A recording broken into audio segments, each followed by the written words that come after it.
morning sun shines on the gleaming hide of a muscular ranch horse. The aroma of bacon and coffee drifts from the wood cook stove at a cow camp. Silver spurs jingle as the men and women of the West get set for another day in the saddle. From the heart of Canada's finest ranching country, this is the Spirit of the West with rancher and horse trainer Hugh McLennan and his collection of music, poetry, and conversations with the folks who live and work with horses and cattle in the Spirit of the West. Well, imagine this scene if you can. The Cowboys had just saved the steer's life, pulled him from a bog hole where he'd been stuck for a long time, and here's how he showed his gratitude. Merv jumped into the back of the pickup truck. Terry ran behind a tree, and the cook jumped into the pickup truck. Well, I tried to run behind Terry's tree, and he threw me back out, told me to go find my own tree. Darcy Luttmer has the rest of that true life adventure today, and Baxter Black has the story of the cat that loved popcorn. Well, she made it home, woke up Ty, and unceremoniously presented him with his birthday hamster, Popcorn. You might be able to see that one shaping up. And Jeff Dawson has a real nice piece of authentic cowboy poetry. I'm on the backside of 50, and I'm pondering now when I reach 70, will I still ride them in half? A group of livestock producers seem pretty optimistic as we head down the trail of 2018. As they've taken that first bite and discovered the taste, they're coming back looking for more, which has us scrambling right now because the demand has outstripped our supply. Got the rest of that story and other developments coming up on the Rangeland News. Some valuable advice on the Urban Saddles and Western Wear horse training file. And the last of the silver screen cowboys, Rex Allen Sr. has our classic Song of the West. And you might not believe the message someone who sounded like they were the real thing left on our voicemail recently. And we're going to get things started here with the one and only Dave Stamey. I like a dusty road, cattle guards, cottonwoods by the stream. I like the dusty road, hills in the distance that call to me. See the horses in the morning when the air is soft and cold. If they want to find me, they can find me down a dusty road. I like a dusty road and the story it tells. Red Rock and Pinyon and all of those fences are somewhere else. Yeah, the mountain quail down where manzanita grows. If they want to find me, they can find me down a dusty road. It makes no difference if it's cold and cloudy. It makes no difference if the sky is blue. The best part of being out here is being out here with you. I like a dusty road, old corrals baking in the sun. I like a gentle breeze, long shadows when the day is done. See the cattle go to water, walking in single file. There are shapes in the clouds, you can watch them for a while.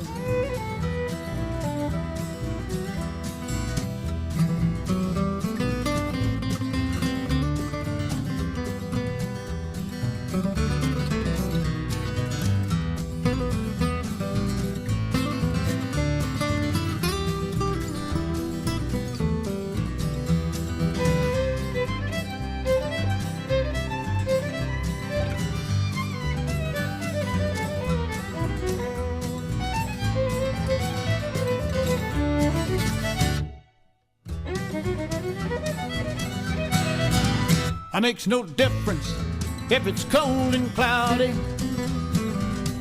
It makes no difference if the sky is blue. The best part of being out here is being out here with you. I like a dusty road and our old bedroll on the ground. I like a campfire with you when there's no one else around. It'll be the cure anytime we need to lighten up the load. If they want to find us, they can find us down a dusty road. If they want to find us, they can find us down a dusty road. Yeah, down a dusty road. Yeah, down a dusty road. Down a dusty road. Well, a lot of you have told me how much you've enjoyed last week's show with the adventures of Darcy and Colleen. And you know, there's more where that came from. Let's pick it up with Darcy right here. Darcy, you cowboyed for where all over the place? Douglas Lake? Douglas Lake, Gang Ranch, a couple of places up in Fort St. John area. Oh, yeah? Yeah. Who's up there that you might have ridden for? Oh, I got a friend up there. Dr. Hamilton. Oh, yeah. Owned a ranch up there, and I managed the place for him for a little while until he sold out. Yeah. Some pretty nice big community pastures up there? Or? Nope. This range, it was basically all our own, and I asked the owner when I started working on the place how far the range went, and he said, well, he didn't know, so one day I climbed into the truck and decided to go for a drive until I found something that would stop cows from moving, and I got about 120 kilometers before I found something to stop cows. Man, oh man. And there would be I would think some pretty cold rides late in the fall up there. Cold rides in the middle of summer. I guess, I chased cows in July in a snowstorm that couldn't even see 10 feet in front of your horse. Wow. My gosh. What's the name of the people? Bill Hedge, a friend of ours that, he got 500 or 600 cows or something up there. And came on one of our cruises one time, and he actually came down and rode with us at Lloyd Creek a while ago. So, the Gang Ranch must have been really. How long were you there? Oh, off and on for 3 years. Yeah. I'd go work and then go back to shoeing for a while, and then give up on shoeing, head back for Cowboy. And then... Was Larry Ramstead running things at that time? Yeah. It seems like it's a kind of a place where, it's only a certain kind of individual can really sort of take to the conditions there, but some of them, and your uncle, for one, just kind of loved it, I think. Yeah. If you love hard work and long ways from town, isolation, that's the place to go. Yeah.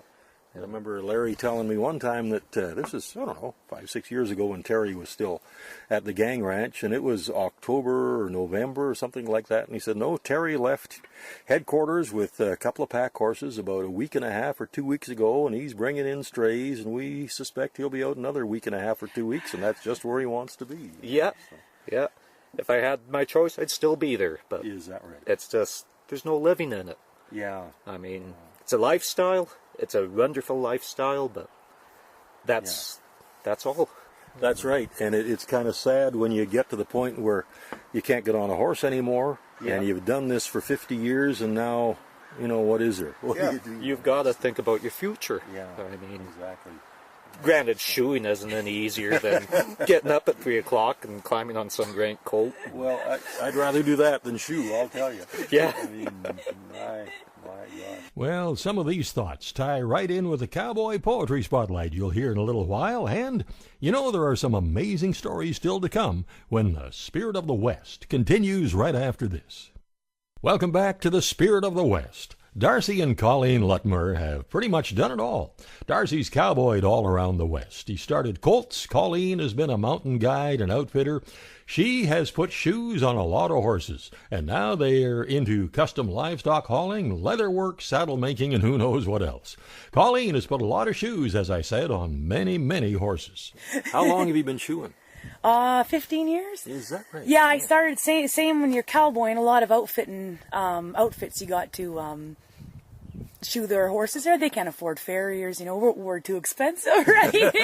So, well, but boy, you guys earn every cent. That's right. Yeah. There is no question. But if you want a guide, you have to shoe horses. So I started learning it there, and I just loved it. I just, whenever we weren't guiding and there was stuff to be done, you know, whether it was fixing tack or working around the yard or whatever, shoeing horses, I'd always pick shoeing horses. I just loved it. Now, did you take some courses from Hank McEwen? Yeah, he was one of my main teachers. He'd always give me heck when because I went to shoeing school and then I'd go back to guiding. I'd go back and forth. And he's amazing. He's over 80 now, and he still will leave James Creek Ranch at 9 or 10 o'clock at night, drive all night, shoe a bunch of horses down to the coast, and do a course and everything, and then drive back the next day. He rides every day. Yeah. And he's an inspiration. Oh, big time. I remember when I was going to school, he'd get up and go to the gym for a couple hours and swim and work out and everything. Wow. Come teach us all day long and then go shoe for horses at night. Jeez. And he was 78 or 79 or whatever he was then. Oh my gosh. Yeah. And I'm whining about a couple of pulled muscles.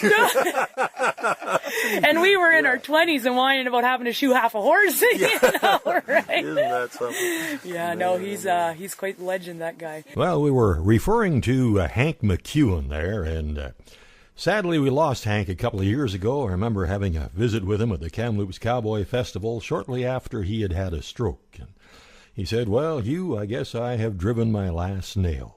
I can't shoe anymore.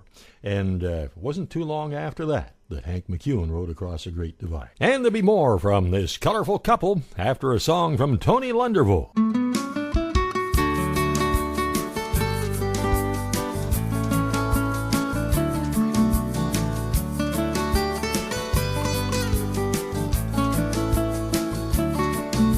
I get up in the morning, fill my coffee cup. Today's gonna be a long one. Got wire to hang and calves to brand. I work as long as the sun does. I'm gonna spend all day in my saddle, breaking colts and sorting cattle. With the help of my border collie by my side. I'm an educated man, but I didn't get a PhD. Everything I've learned is what this way of life has taught me. 'Cause I sure don't teach you the cowboy in school.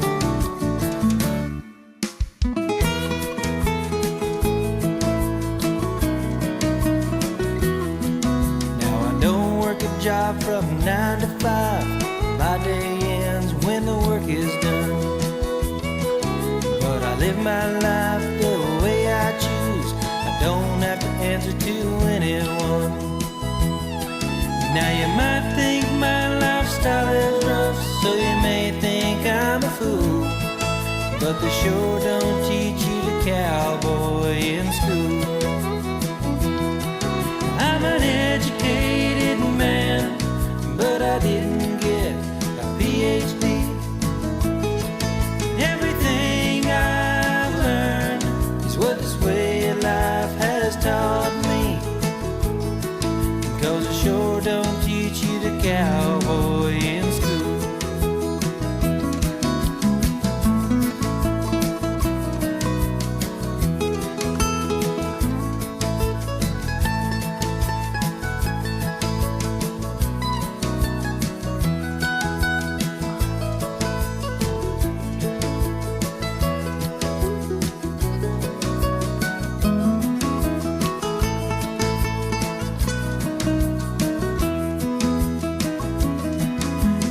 Sure don't teach you the cowboy in school.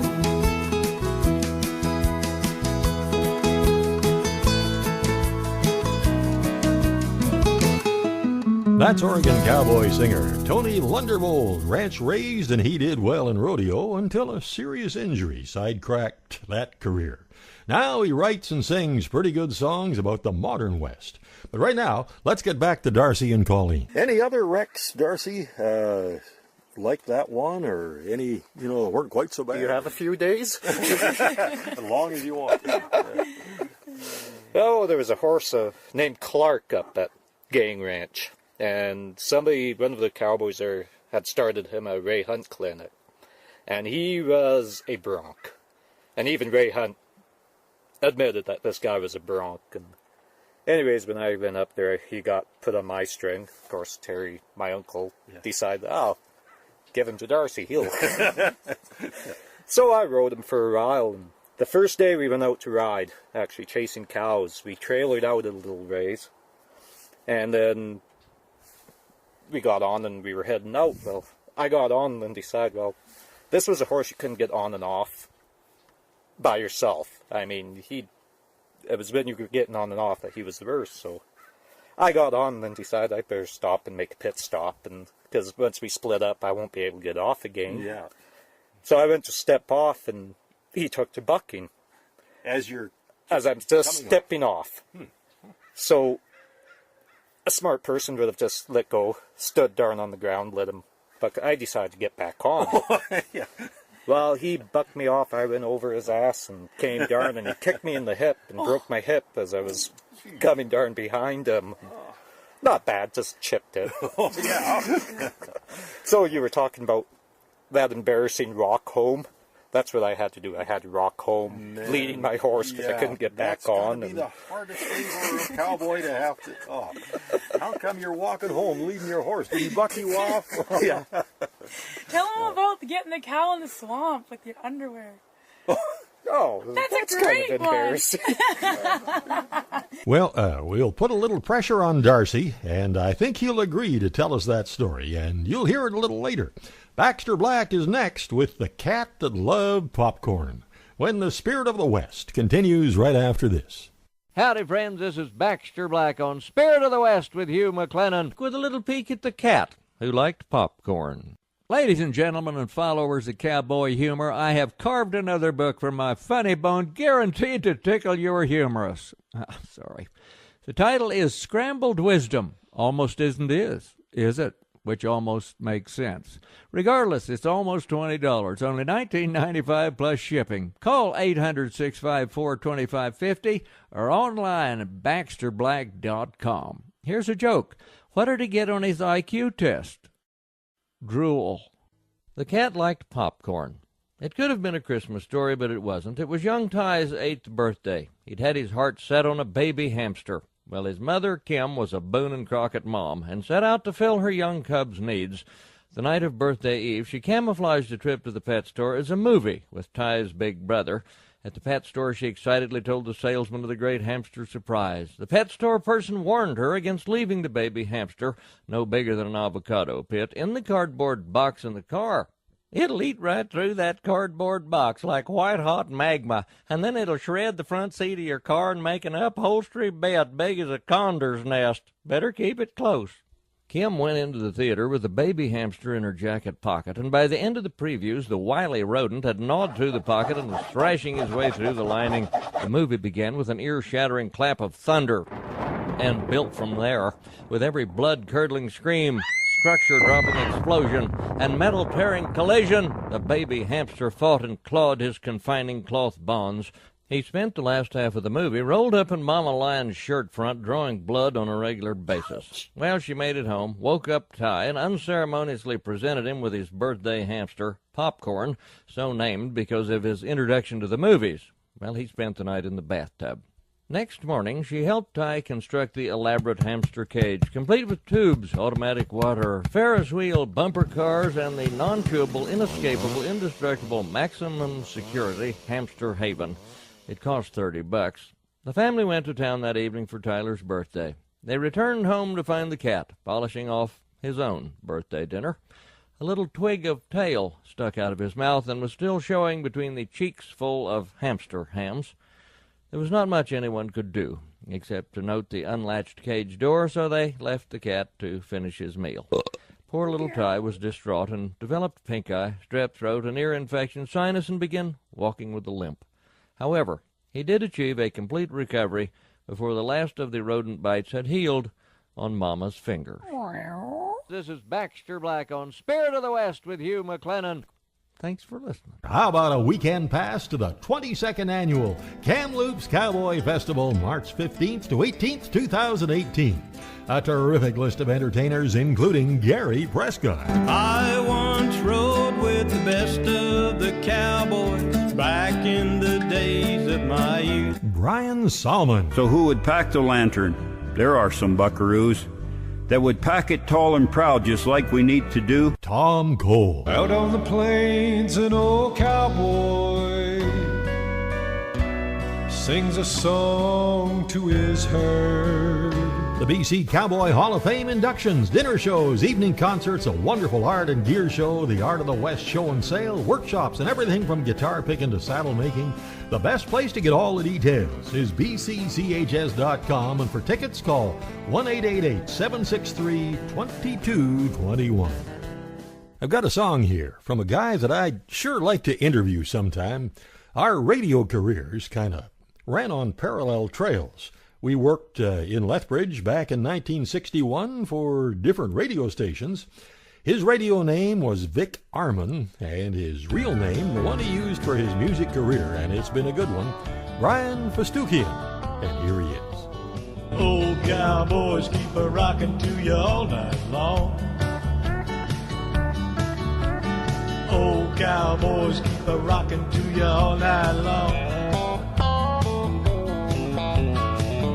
Cowboys keep a rockin' away. Can't make them go, can't make them stay. And old cowboys keep a rockin' to you night and day. You see him coming up over that hill, still gets his kicks up on Blueberry Hill. Spittin' with the ladies whenever one walks by. His heart stands still whenever she catches his eye. She might bend his will, but never his way. An old cowboy's gonna rock all the way. An old cowboy keeps a rockin' to you night and day. They say, old soldier, fade away, but an old cowboy is here to stay. There's always one more river to wide. There's always one more mountain to climb. And if you hear some thunder when the night is still, just some cowboy coming over that hill. An old cowboy keeps a rockin' to you night and day.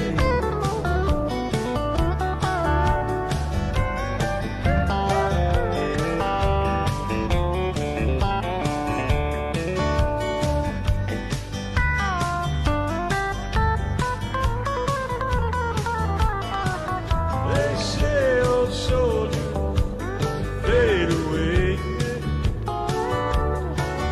but an old cowboy is gonna rock all the way. There's always one more road to ride.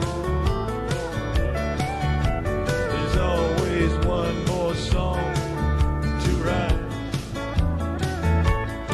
And if you see some lightning when the night is still, just some cowboy up on Blueberry Hill. And old cowboys keep a rockin' to you night and day. And an old cowboy keeps a rockin' to you night and day.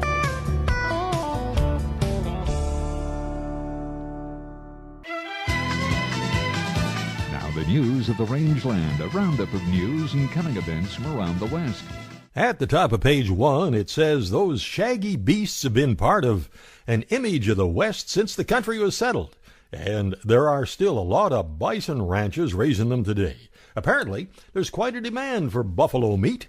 Here's USDA's Stephanie Ho. The National Bison Association's Dave Carter says over the last decade, more and more Americans have been introduced to bison meat. They have discovered that not only is it a lean, nutritious red meat, not only is it sustainably raised and it's illegal to use growth hormones in bison, but they're also discovering it's a delicious meat. Just how delicious? As they've taken that first bite and discovered the taste, they're coming back looking for more, which has us scrambling right now because the demand has outstripped our supply. Which is why he says his nonprofit organization is talking to USDA. We were just back visiting with the folks at the Farm Service Agency, for example, offering to give them some success stories of producers that have used the beginning farmer or the youth loans to get started in the bison business and to provide them with the resources to be able to reach out and help us bring more producers into the business. Which he says is aimed at helping bison supply keep up with demand.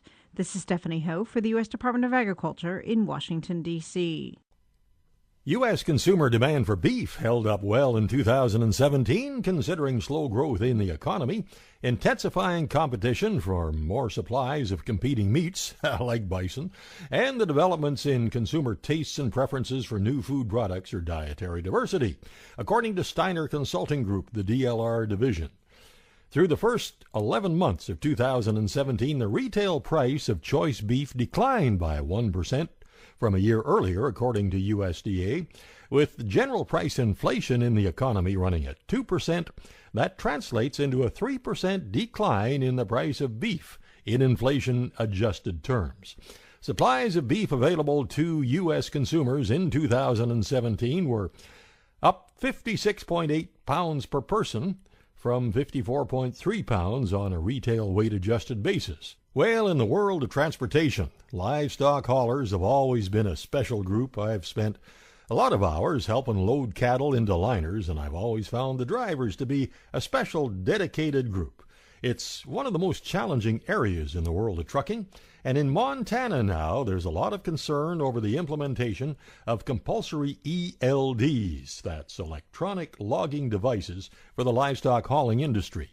Livestock Marketing Association, National Cattlemen's Beef Association, U.S. Cattlemen's Association, and others have been fighting the delay in the implementation of the ELDS. The concern is that they'll have a huge impact on the industry in many ways, from the hours a livestock hauler can drive, the distance between loading and unloading, and unseen economic impacts that ELDs will have on the industry. Before the new year, the ELD enforcement deadline for agricultural haulers was delayed for 90 days, but in many farm and ranch country areas, they're asking, what happens next? Well, Mark tells me there are still a few tickets left for the big 100-Mile House Cowboy concert to be held in that beautiful Martin Exeter Hall in 100-Mile House, British Columbia. And all proceeds from these two concerts go to the BC Cowboy Hall of Fame and the BCCHS Student Scholarships. And three top-drawer performers at this year's event, the incredible Ed Peekycoot with his Riversong guitar, and probably banjo and who knows what all else. B.J. Smith, he'll have the audience laughing so hard there won't be a dry seat in the house. And the guy who shoes our horses, wonderful songwriter and singer Matt Johnson. And as I said, it's in the Exeter Hall, 100-Mile House. All proceeds go to those two worthy causes. Tickets are only $15 each. And you can get them at PMT Professional Chartered Accountants in Williams Lake and 100-Mile House, 100-Mile Feed and Ranch Supply in 100-Mile, and Work and Play in 100-Mile House. And for more information, just give Mark a call. Toll free 1-888-763-2221. Or you can email cowboys@bcchs.com. At the BC Livestock Co-op, the next sale at Williams Lake is February the 8th. Next sale in Vanderhoof is February the 9th. And in Kamloops, February the 19th, it's the annual Pine Butte Horned Hereford production sale. Get all the information and watch the sales live at bclivestock.bc.ca. Meanwhile, at the Innisfail Auction Market, 2 horse sales a month, regular cattle sales every Wednesday, and lots of red cow and heifer sales coming up. You can see InnisfailAuctionMarket.com or give them a call, 1-800-710-3166. And one more thing here. While we were staying at the Kidney Foundation accommodation in Vancouver after my transplant, we were checking our phone messages on our home phone back at the ranch. We do that about every day. And now, you may never hear me on the radio again because I might be in jail. Listen to this one. Today's message, yesterday, 0841, sent by 780900117.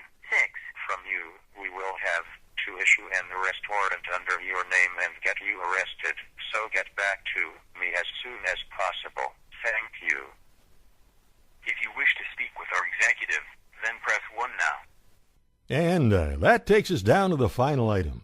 And my brother Jim and I were reminiscing a bit about when we used to go hunting together, bird hunting, duck hunting especially. And Jim was saying, yeah, last time we went, you didn't hit a thing. And I reminded him that, yes, I did. I got one duck, and it was a heck of a shot. I got him in the foot and the head at the same time. And Jim said, the foot and the head, how could you possibly do that? And I said, well, he was scratching his head. And that's the Rangeland News. Coming up on the Urban Saddles and Western Wear Horse Training File, I'll talk about how a horse starts sizing up a person as soon as the person comes into his view, and how we can use that to have the horse become a partner or to be skeptical about us. And I think we have Darcy convinced to tell that story of being chased by a steer in his underwear. Now, how the steer got into his underwear, I'm not sure, but we'll find out when the Spirit of the West continues right after this. Welcome back to the Spirit of the West. The Urban Saddles and Western Wear Horse Training File looks at why some horse owners find their horse tries to avoid them and doesn't want to be caught. And I'll talk about a lot of fundamental things a lot of people do to make the situation worse. And here's a song from a homegrown, talented singer. He's ridden a lot of trails through the mountains, and he writes real nice songs about the life he's lived. He's a fixture at the Ivan Danes Country Music Picnic every year. This is Fred Doberstein. Ride, ride away. The man on the horse rode across a dry desert where the rain never falls and the dust winds blow every day. Rode across a wide prairie, searching for water, watching the storm clouds, praying each day for some rain. Saw the distant blue mountains shine in the sun, their tops all covered with snow. Led a pack string of horses toward the horizon to find the cold water that flows through the valley below. From the land of West Dakota to the wide open range, the man on the horse crossed this land again and again. In the cold and the snow, farther north he did go, north where the tall timber grows. Over sand hills, badlands, mountains, and rivers, the horse packed the man everywhere. Wild country and his love for the horse sure kept him riding out there. Ride, ride away. Ride, ride like the wind. Someday you'll ride back again. Those old trails are gone, ravaged by time, the pack horse replaced by the wheel. There's miles and miles of dusty black roads built for the automobile. Ride away, man on the horse, ride, ride like the wind. Ride back to the past and maybe someday you'll ride back again.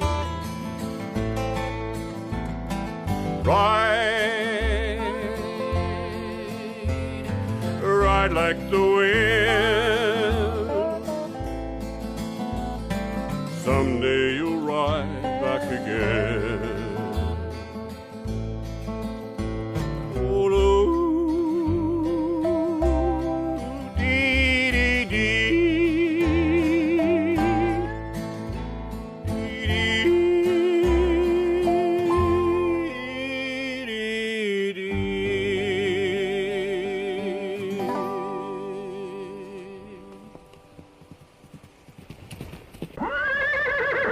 Now it's time for the Horse Training File, brought to you by Irvine Tack and Western Wear, Canada's largest Western store.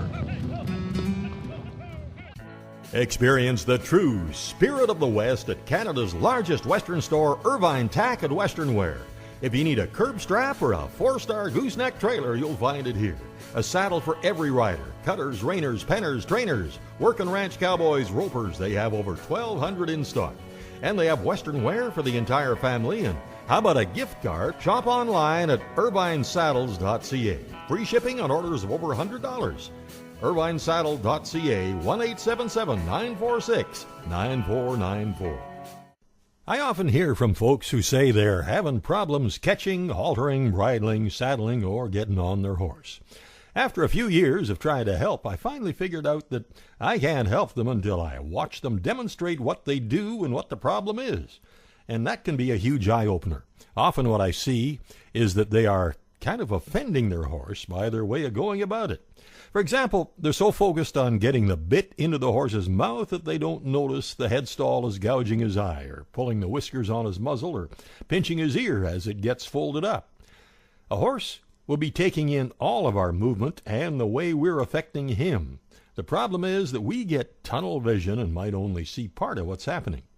What we do with a horse may not always be a good experience for him, or he may not like it, but we can at least minimize the discomfort and do it in a somewhat less offensive way. Often folks don't realize how far back in the process they need to go to fix the problems. A horse starts sizing up the human the moment he sees the person come into their field of view. And depending on how the human acts, the horse will immediately move away and try to avoid the human, or hold his ground and study the human and try and figure out the intent, or confidently move towards the human like he was seeing a trusted old friend. And that is what we want to work towards. To quote Martin Black, horses like being comfortable. They don't like being threatened. And it's basically a pressure relief system that horses learn from. If a horse can experience discomfort or pressure, then we can show him relief or comfort. And then he's motivated to look for the comfort when he's faced with some pressure the next time. The more we can see things from the horse's perspective, the better we can understand what he's feeling, and then we can adjust things according to fit him better. So look at your horse and see if he seems offended by your approach, and he'll tell you if you should be making some adjustments.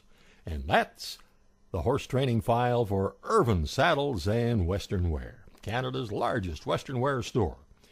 Something that sure helps our horses is that daily feeding of Hoffman's Horse Ration. Find out more at hoffmanshorseration.com. How about a weekend pass to the 22nd Annual Kamloops Cowboy Festival, March 15th to 18th, 2018. A terrific list of entertainers, including Gary Prescott. I once rode with the best of the cowboys back in the days of my youth. Brian Salmon. So who would pack the lantern? There are some buckaroos that would pack it tall and proud just like we need to do. Tom Cole. Out on the plains, an old cowboy sings a song to his herd.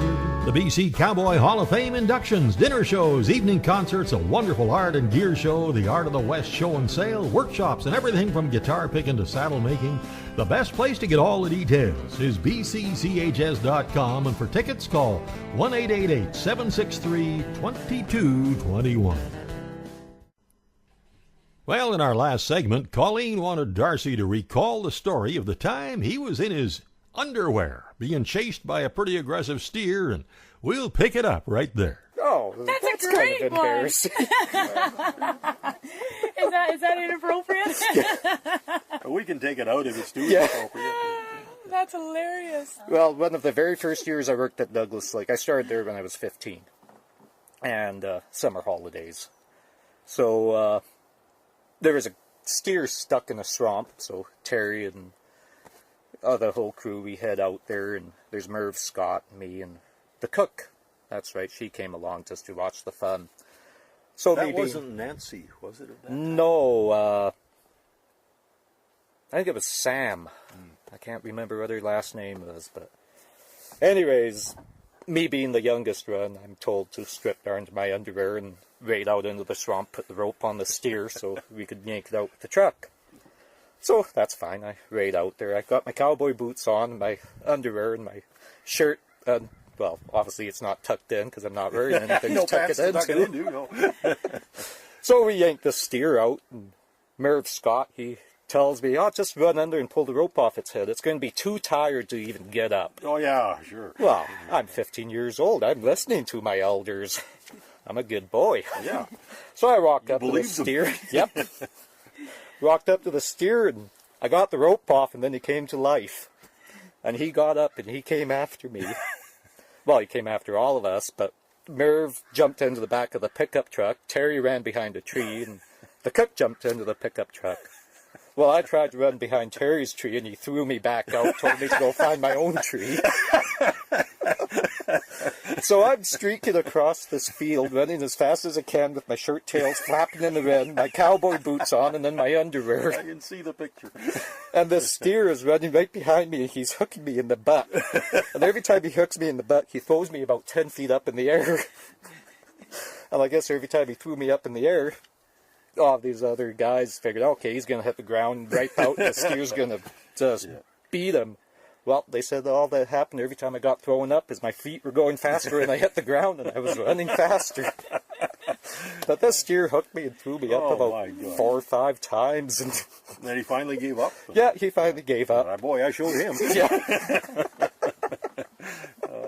Well, if you'd like to know more about the leatherwork, saddle making, and livestock hauling business of Darcy and Colleen, you can call them at 250-309-2528, or you can search them out on Facebook.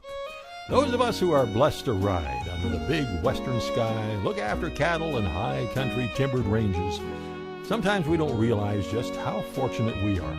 Some of those thoughts are expressed eloquently here by Kimmy Hudson. As I ride across the prairies, out onto the ranges wide, I marvel at God's wonders beneath the pale blue skies.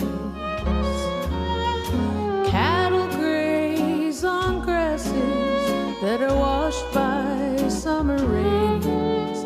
I thank God He made this cowgirl caretaker of His range.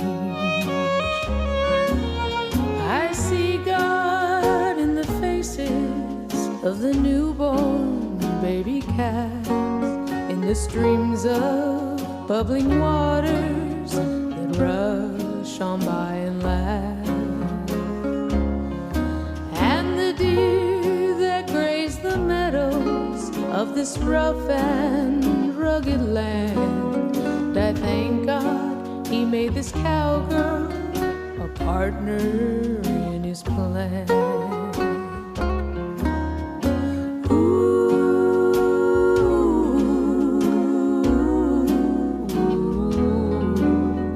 I thank God He made this cowgirl a partner in His plan.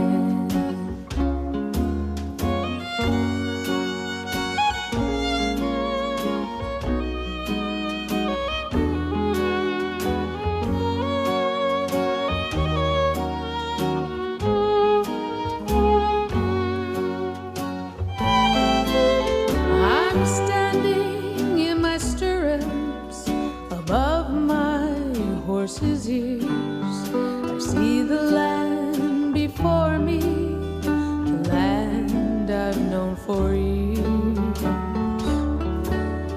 The bridle reins tween my fingers rest easy in my hand, and I thank God He made this cowgirl caretaker of His land. I see God in the faces of the newborn baby calves, in the streams of bubbling waters that rush on by and laugh, and the deer that graze the meadows of this rough and rugged land. And I thank God He made this cowgirl a partner his plan.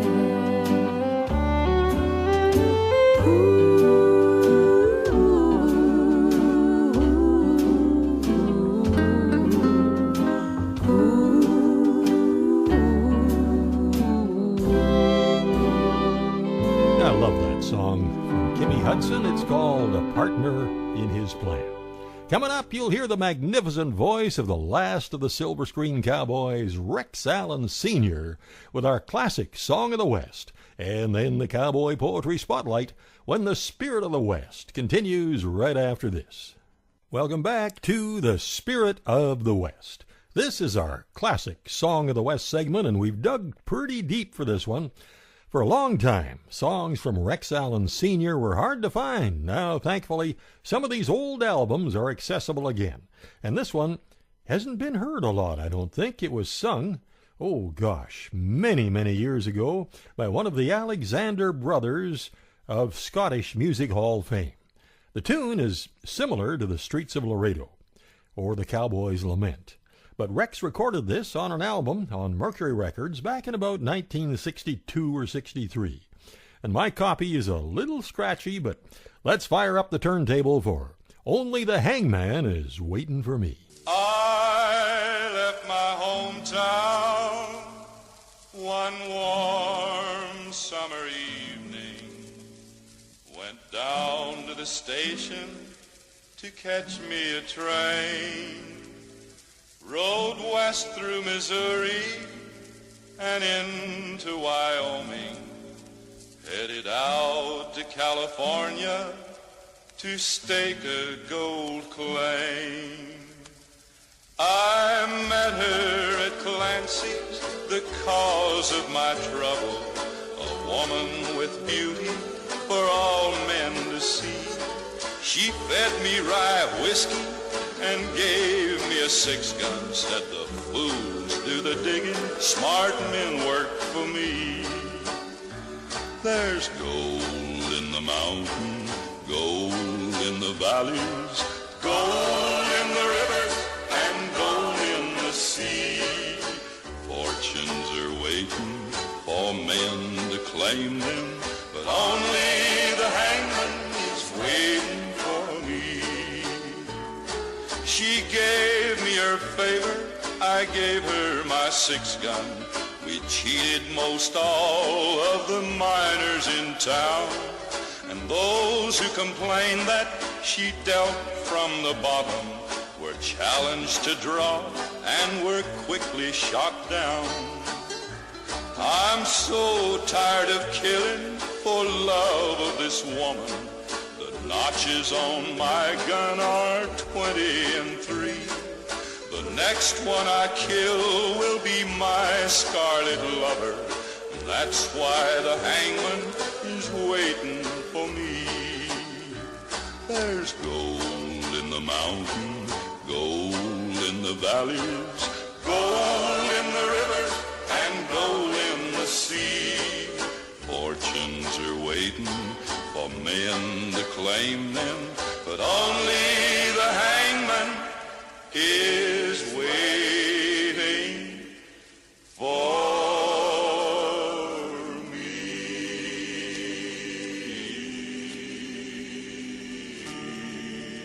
Jeff Dawson is a good cowboy from Oklahoma and a fine writer, and he's in our Cowboy Poetry Spotlight. So, Jeff, go ahead, introduce yourself. Hi folks, I'm Jeff Dawson, ranch cowboy and cowboy poet, and I've got a story for you today. You know, a cowboy and a horseman, I'm one and the same. There ain't a cow I can't pen or a horse I can't tame. I grew up in the old school but evolved in the new, but in the same business for years there's been few. I'm on the backside of 50, and I'm pondering now, when I reach 70, will I still ride 'em and how? But my blessings have been many, my heartaches have been few. I've calved thousands of cows and a baby colt or two. Some mounts have been iffy, some spoiled rotten brats, but they all made a cow horse once we got past our spats. Old-timers tell me I was born way too late. New wavers say my style's up for debate. But I'm just myself, I've always been that way. I try to do what I think's right and still listen to what others say. I've tried to soak in some knowledge of 50 years or more and tried to be the best, more better than before. But I leave you with this thought. before I say goodbye. In my mind, you'll make a cowboy if all you have is try. God bless you, folks.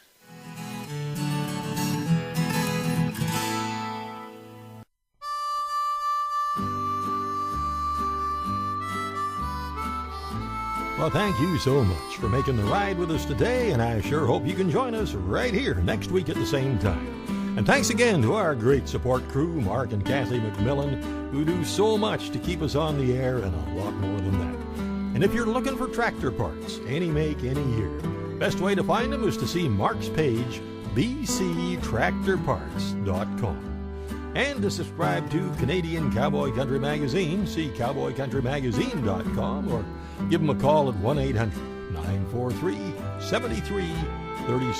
Oh yeah, for all the information on our exciting Spirit of the West cruise to the beautiful Maritimes and New England coming up in September, you can call 1-800-530-0131. 1-800-530-0131. Till next week, I'm Hugh McLennan. Hope to see you down the trail somewhere real soon.